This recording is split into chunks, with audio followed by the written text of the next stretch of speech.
இந்த படம் நாங்கள் ஆரம்பிக்கும்போது என்ன டேக்லைனாக இருந்ததுன்னா, இந்தியாஸ் ஃபர்ஸ்ட் போஸ்ட் அப்போகாலிப்ஸ் அப்படின்னு தான் வச்சுருந்தோம். ஒரு ஒரு ஒரு டிஸ்டோப்பியன் சொசைட்டியில் இந்தியாவில் எனக்கு தெரிஞ்ச எந்த படமும் வரல. எங்கள் டீமும் ரிசர்ச் பண்ணி ஃபுல்லாக பார்த்ததுல வந்தது. அப்படி இருந்தது. அப்போ வந்து ப்ராஜெக்ட் கே, கல்கி. அப்போ ப்ராஜெக்ட் கேன்ற டைட்டிலில் மட்டும்தான் அது ரொம்ப சீக்ரெட்டிவாக தான் அவங்களாம் ஒர்க் பண்ணிட்டு இருந்தாங்க அவங்க. நமக்கு என்ன கதை எதுவுமே எங்களுக்கு தெரியாது. அப்போது எங்களுக்கே தெரியாமல் என்ன பண்ணோம், ஒரு ஒரு ஒரு ஹைக்கு வந்து என்ன பண்ணோம், அந்த ட்ரெய்லர் கட் பண்ணி பார்த்தோம். இப்போ கட் பண்ணி பார்க்கும்போது ஒரு சில கிராஃபிக்ஸ் எல்லாம் எங்களுக்கு பெண்டிங் இருந்தது. இருந்தாலும் வந்து இதை பண்ணலாம், ரிலீஸ் பண்ணலாம் அப்படின்ற மாதிரி தான் நாங்கள் பண்ணோம். ஸோ அது நல்லா எங்களுக்கு ரீச் இருந்தது. 2 மில்லியன் வியூஸ் வரைக்கும் இருந்தது. ரொம்ப ஆர்கானிக்காக இருந்தது.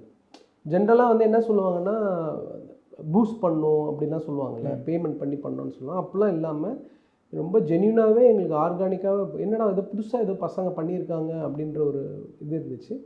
அண்டு அவ்வளோ கன்விக்ஷனாக வந்து நாங்கள் வந்து இந்த டேட்டில் தான் ரிலீஸ் பண்ணுவோன்றதெல்லாம் இல்லை. நாங்கள் ஒரு டேட் ஃபிக்ஸ் பண்ணிவிட்டு அதுக்கு ஒர்க் பண்ண ஒரு விஷயம் தான் அது நான் பார்க்குறேன். அது ரெக்வயர் ஆச்சு எங்களுக்கு. ஏன்னா நாங்கள்